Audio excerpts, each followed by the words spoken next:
Good morning, everybody. I am Amir Khan, Faculty of Chemistry from Mahatma Gandhi Shikshan Sansthan Darbhanga. Today I will teach the most important topic for class 12th chemistry, and the topic is conductance of electrolytic solution. तो student आज मैं बात करूंगा conductance of electrolytic solution के बारे में। Dear student, सबसे पहले मैं आपको यहाँ पर समझा दूँ कि ये सॉल्यूशन क्या होता है। Actually solution is a homogeneous mixture of solute and solvent. Solution जो है ना वो होमोजेनस मिक्सचर है सॉल्यूट एंड सॉल्वेंट का। ये बात आपको समझ में आ गया। और जहाँ तक बात है सॉल्यूशन का, तो सॉल्यूशन में जो सॉल्यूट होते हैं वो सॉल्वेंट में कम्प्लीटली डिज़ोल्व रहते हैं और इनका यूनिफॉर्म कंपोजिशन होता है। खैर, टॉपिक का नाम है कंडक्टेंस ऑफ इलेक्ट्रोलाइटिक सॉल्यूशन। अब यहाँ पर एक टर्म मिलेगा इलेक्ट्रोलाइट, आप देख सकते हो इलेक्ट्रोलाइट। अब ये इलेक्ट्रोलाइट क्या होता है? तो actually electrolyte stand for what? Liquid conductor. Dear student, एक चीज़ याद रखना है कि इलेक्ट्रोलाइट का मतलब क्या होता है। तो इलेक्ट्रोलाइट का मतलब होता है लिक्विड कंडक्टर। लिक्विड कंडक्टर को हम क्या बोलेंगे? तो लिक्विड कंडक्टर को हम लोग बोलेंगे electrolyte. What is the meaning of electrolyte? तो इलेक्ट्रोलाइट का मतलब क्या हुआ? इलेक्ट्रोलाइट का मतलब हो गया लिक्विड कंडक्टर। लिक्विड कंडक्टर का मतलब क्या होता है स्टूडेंट? इलेक्ट्रोलाइट होता है। तो ये चीज़ आपको समझ में आई होगी। तो चलिए स्टूडेंट, अब आगे की तरफ बढ़ते हैं। अब यहाँ पर एक टर्म है factors on which the resistance of a conductor are depend. ये हम लोग क्लास 10th में भी पढ़े होंगे। अभी तो आप 12th में हैं, लेकिन 10th में भी आप पढ़े होंगे। अब देखिए, तो यहाँ पर फैक्टर क्या है। अब जैसे रेजिस्टेंस है, तो resistance is inversely proportional to area of cross section. आप जानते होंगे स्टूडेंट कि रेजिस्टेंस जो है ना वो एरिया ऑफ क्रॉस सेक्शन के इनवर्सली प्रोपोर्शनल है। मतलब क्या? मतलब ये कि अगर आप एरिया को बढ़ाओगे तो रेजिस्टेंस क्या होगा? घटेगा। और अगर आप एरिया को घटाओगे तो रेजिस्टेंस क्या होगा? बढ़ेगा। उसी तरह स्टूडेंट, रेजिस्टेंस डायरेक्टली प्रोपोर्शनल है लेंथ ऑफ द कंडक्टर के। मतलब अगर आप कंडक्टर के लेंथ को बढ़ाओगे तो रेजिस्टेंस भी क्या होगा? बढ़ेगा। अगर आप कंडक्टर के लेंथ को घटाओगे तो रेजिस्टेंस भी क्या होगा? घटेगा। तो ये चीज़ आपको समझ में आई होगी। तो स्टूडेंट, जब इसको रिलेट करेंगे, it means resistance is directly proportional to length and inversely proportional to area of cross section. तो उस सिचुएशन में यहाँ पर एक प्रोपोर्शनल साइन है। इस प्रोपोर्शनल साइन को हटाने के लिए हम लोग एक कांस्टेंट लाते हैं। तब एक फॉर्मूला क्या बन गया? फॉर्मूला बन गया R equal to rho l by a. Formula क्या बन गया? R equal to rho l by ए।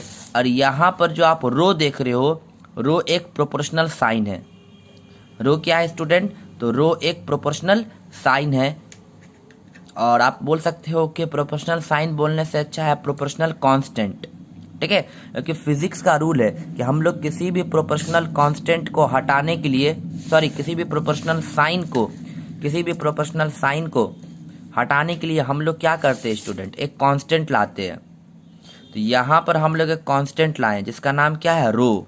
तो फॉर्मूला क्या बन गया? R equal to rho l by a. अब आप सोच रहे होंगे स्टूडेंट कि इसे अब हम लोग फॉर्मूला में कैसे इम्प्लीमेंट करें। तो अब ज़रा नीचे की तरफ आते हैं।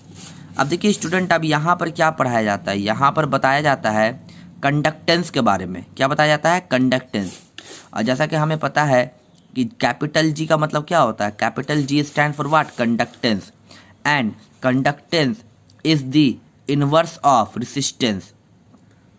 कंडक्टेंस क्या है? तो कंडक्टेंस जो है ना वो रेजिस्टेंस का इनवर्स है। तो याद रखना student, conductance is the inverse of what? Resistance. और कंडक्टेंस का फॉर्मूला क्या होता है? तो कैपिटल G का फॉर्मूला होता है 1/R। 1/R का मतलब क्या हो गया? 1/R का मतलब हो गया inverse of resistance. What is the meaning of 1/R? तो 1/R का मतलब हो गया इनवर्स ऑफ रेजिस्टेंस। और इनवर्स ऑफ रेजिस्टेंस का मतलब क्या होता है? तो इनवर्स ऑफ रेजिस्टेंस का मतलब होता है यहाँ पर conductance. So what is the meaning of conductance? Conductance meaning what? Conductance means inverse of resistance. तो आप देख सकते हो इनवर्स ऑफ रेजिस्टेंस का मतलब क्या हो गया? कंडक्टेंस। ओके। और स्टूडेंट, यहाँ पर एक ग्रीक सिंबल है के, इसको कप्पा पढ़ते हैं। ये के नहीं, ये कप्पा है। कप्पा का मतलब होता है इनवर्स ऑफ रेसिस्टिविटी। तो याद रखना है इनवर्स ऑफ रेसिस्टिविटी का मतलब क्या हो गया? कप्पा।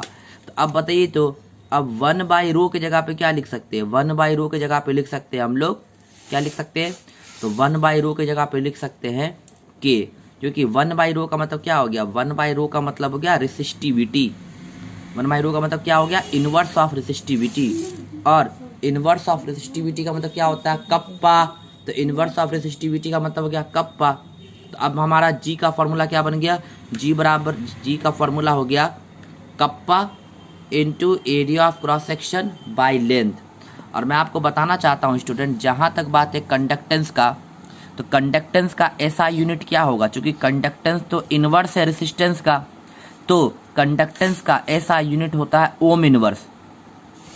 याद रखना स्टूडेंट, कंडक्टेंस का ऐसा यूनिट क्या हो जाएगा, ओम इनवर्स।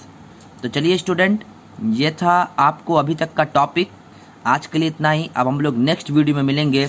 अगर आपको किसी भी तरीके का डाउट हो या एनसीईआरटी के इस न्यूमेरिकल में कोई प्रॉब्लम हो तो कमेंट बॉक्स में ज़रूर पूछिएगा। आज के लिए इतना ही। Thank you so much. जय हिंद and have a nice day.